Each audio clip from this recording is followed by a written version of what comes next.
I think a lot of people, it's not so much part of the national conversation about the foreclosure crisis, given that the bulk of it hit during 2007 to 2009.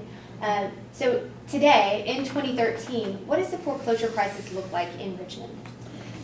Yes, it's a situation that really needs to be discussed. I mean, clearly the bulk of the housing crisis was earlier, but the fallout of the housing crisis continues in cities like Richmond today. In fact, we have a continued spiraling down scenario in our neighborhoods. Half of Richmond's mortgages are underwater today.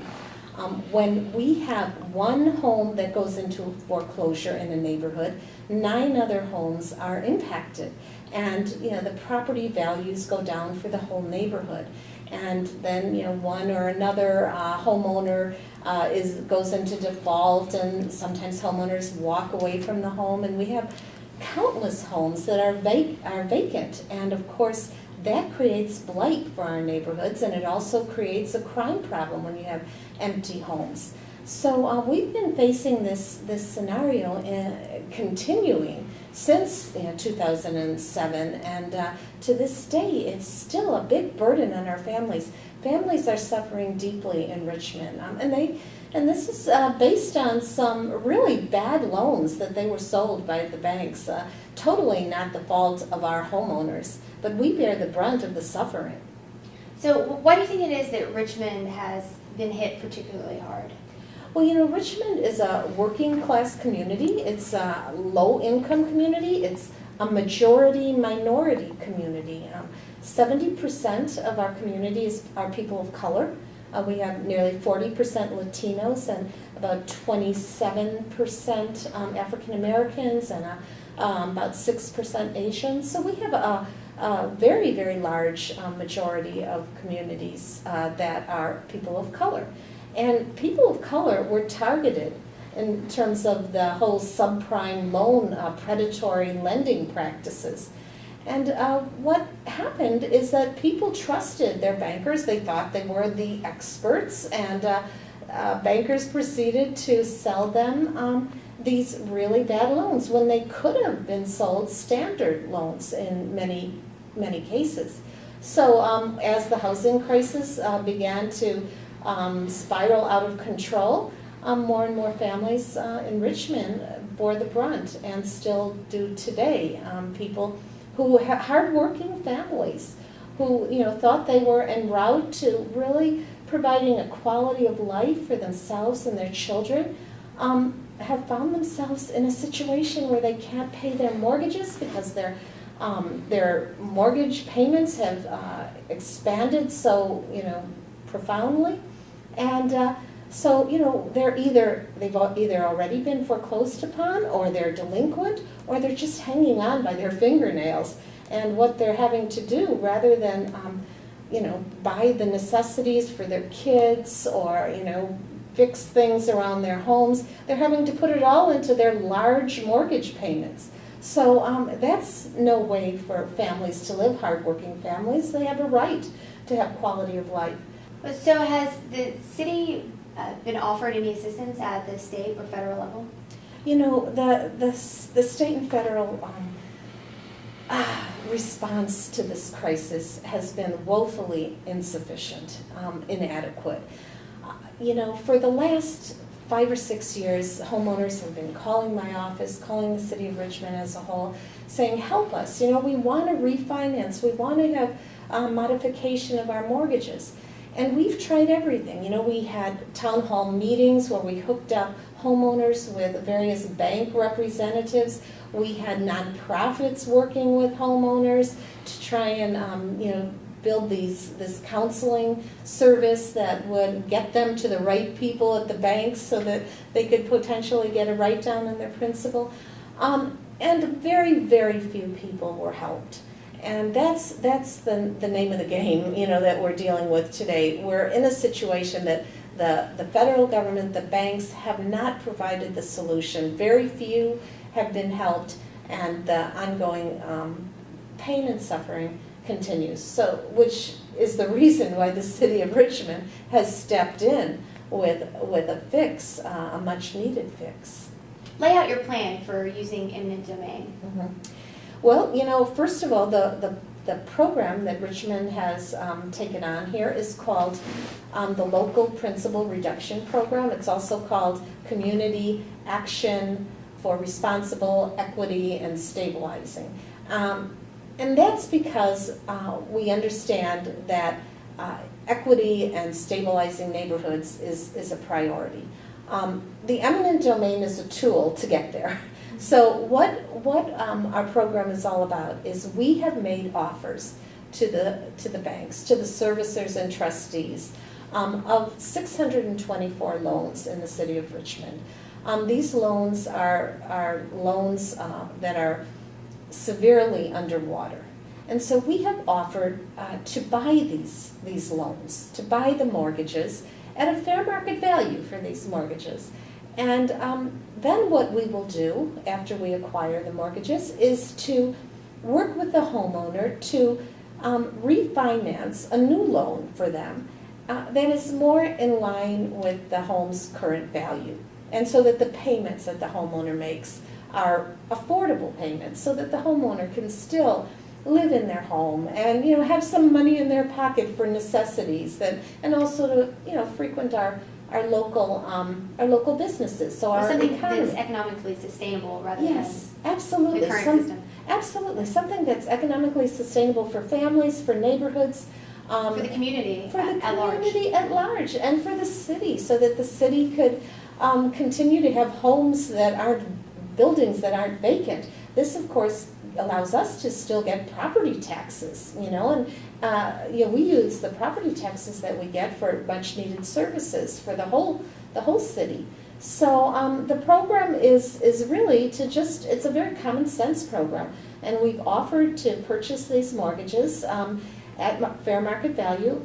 If we don't get a voluntary response from the banks, we believe it's in our rights to use, and we'll consider using this. It's not our first choice, to utilize our city right to use the tool of eminent domain. Now, eminent domain is a tool that is used in many times by government for a public purpose. And so we believe utilizing eminent domain is within our rights. The public purpose is to stabilize our neighborhoods and help our local economy recover. So we think it's really quite an ingenious program. It was created or designed by a professor at Cornell University, but the city of Richmond is the first city to take the lead here, and we're very proud to do so, to really move forward and just make it clear that these banks should voluntarily cooperate with us, but if not, we'll use this important tool that we have at our disposal. It should be stated, not a particularly new tool, though. It was used during the Great Depression to help stave off foreclosures amongst farmers. So absolutely, yeah, that's quite an interesting history. I'm aware of that as well. That it's new for this day and age, but it actually has that history during the Depression era, and it's time again to utilize it. So who brought this plan to you? What inspired you to take it on? This plan came to us by Mortgage Resolution Partners. We have a agreement with them. They are our technical advisors and our funding partners. MRP has lined up the funding for the city to purchase these mortgages so that no taxpayer money, no city money is utilized for this program at all. When I heard about this program, when I heard about the Local Principal Reduction Program, I was very inspired and impressed by it. It obviously presented a beautiful way that we could help our community by utilizing this tool of eminent domain. It was quite intriguing to me. I had never heard of this, as most people haven't.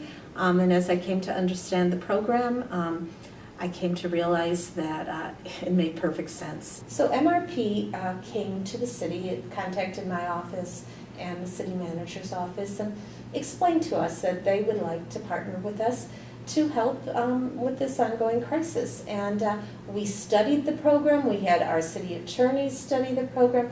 We looked at scholars who studied the program. And, you know, our city manager, who has a strong finance background, our city attorney, who's, you know, quite astute in doing the research, looked into this and could not find a hole in this program. They totally believe that this is a legal right of the city. And so, you know, once that research was done and our senior staff was giving the green light, I was like, this is, you know, definitely the program we need. And we should, you know, promote it and bring other cities to join us in this effort. So that's what we've been doing, because, you know, we know it's a needed program, but we also know that there is a lot of opposition. So the stronger the national movement with as many cities as possible, the more we will succeed. Well, you're taking this on at the local level to do something that the state and federal levels of government have been unwilling to do themselves. Right, yeah. Well, you know, it's like...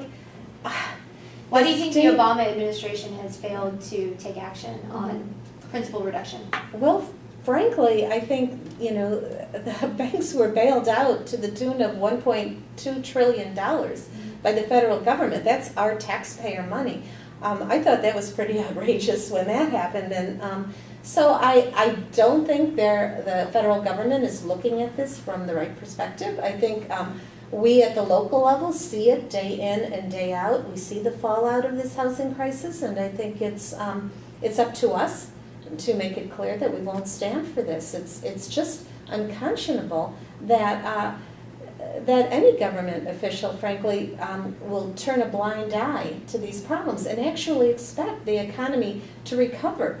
I mean, to me, an economic recovery means that the entire population recovers. It doesn't mean that working class communities, low-income communities are left behind. So, you know, if the federal government is missing that point, I'm happy to remind them that we're here and we're not going away, and we're going to fight for our neighborhoods, for our families. It's only right, and I believe there's enough grassroots support all around to bolster this effort we're involved in.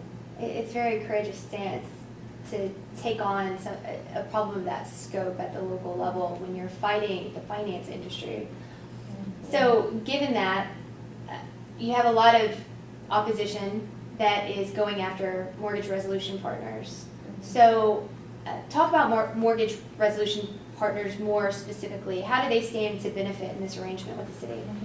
Well, you know, MRP is a private company, and they, you know, are providing a service for the city by giving us this technical assistance and lining up the funders, so they get, as every contractor with the city, gets a fee.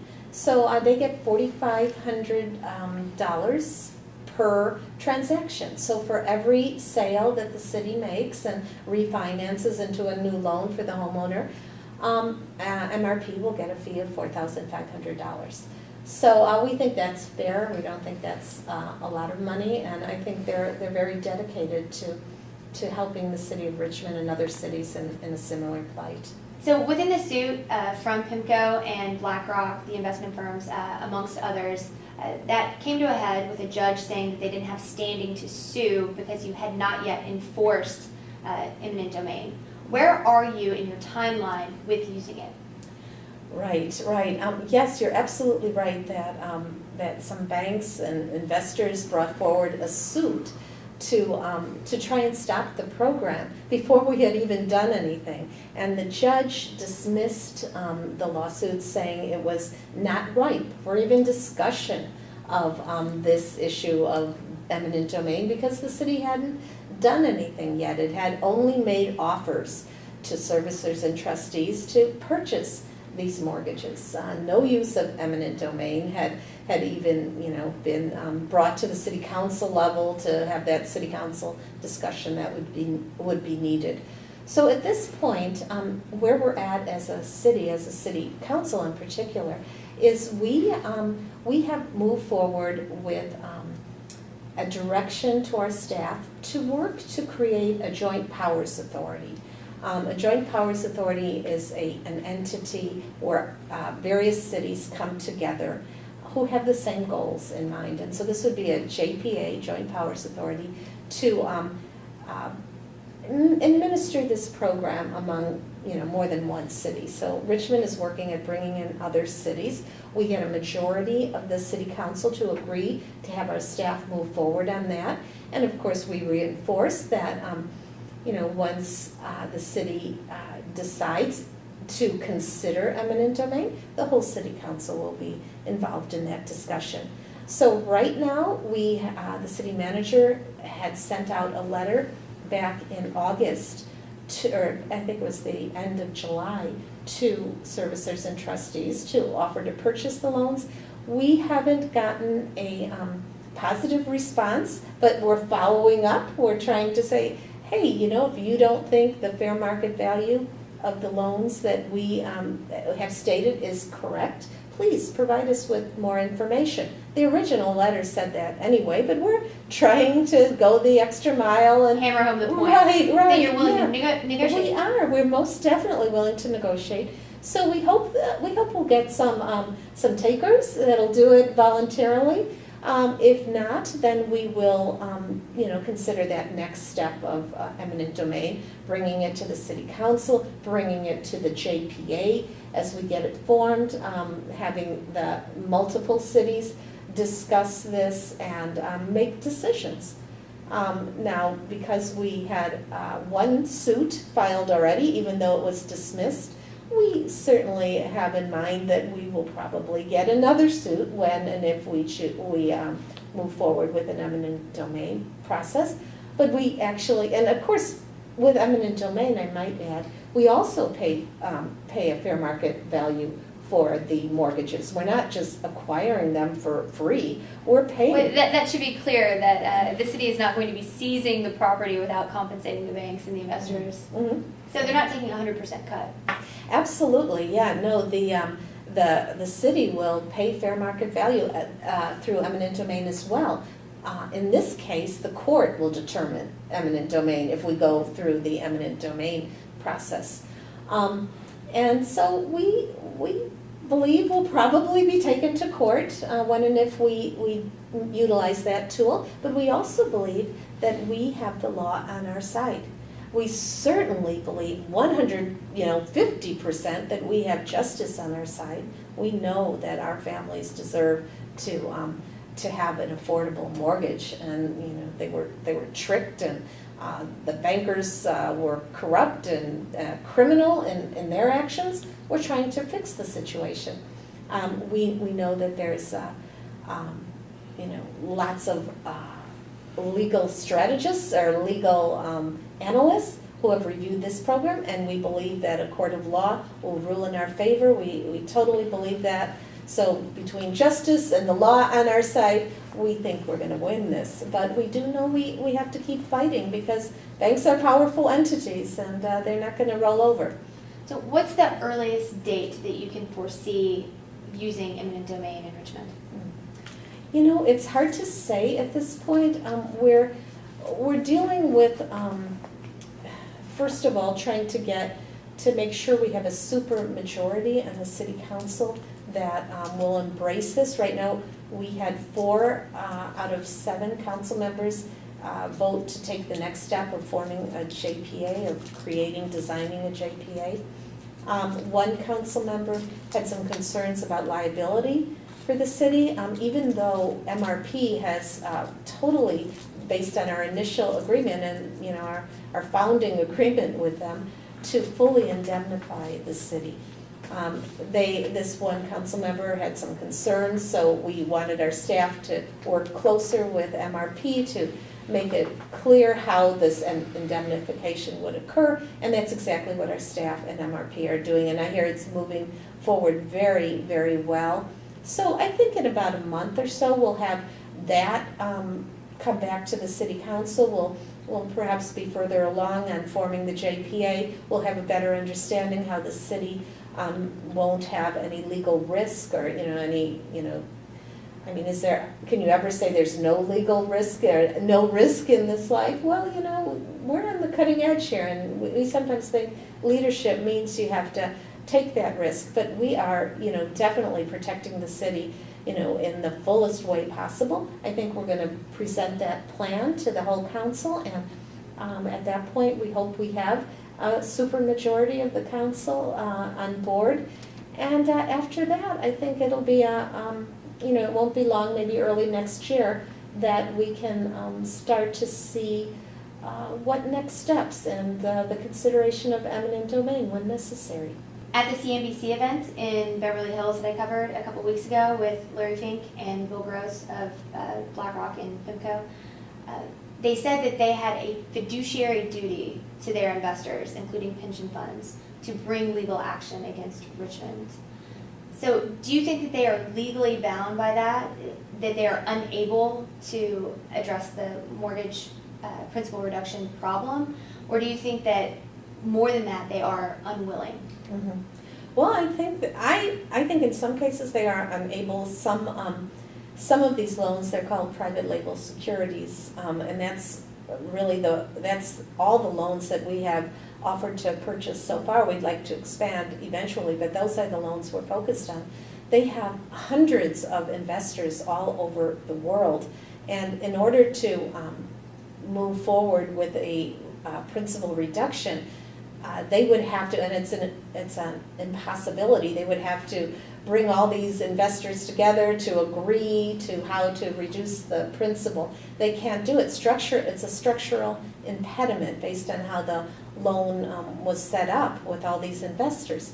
But in other cases, it's an unwillingness, and clearly with PIMCO and BlackRock, they can pressure the banks to cooperate with the city. So I think there is, in terms of their taking action themselves to do principal reduction, there are some structural impediments. But in terms of their ability to negotiate with the city, I don't think there's any impediments at all. And I think they have the opportunity because we're reaching out to them. So, we're calling on them to do the right thing and to negotiate with us.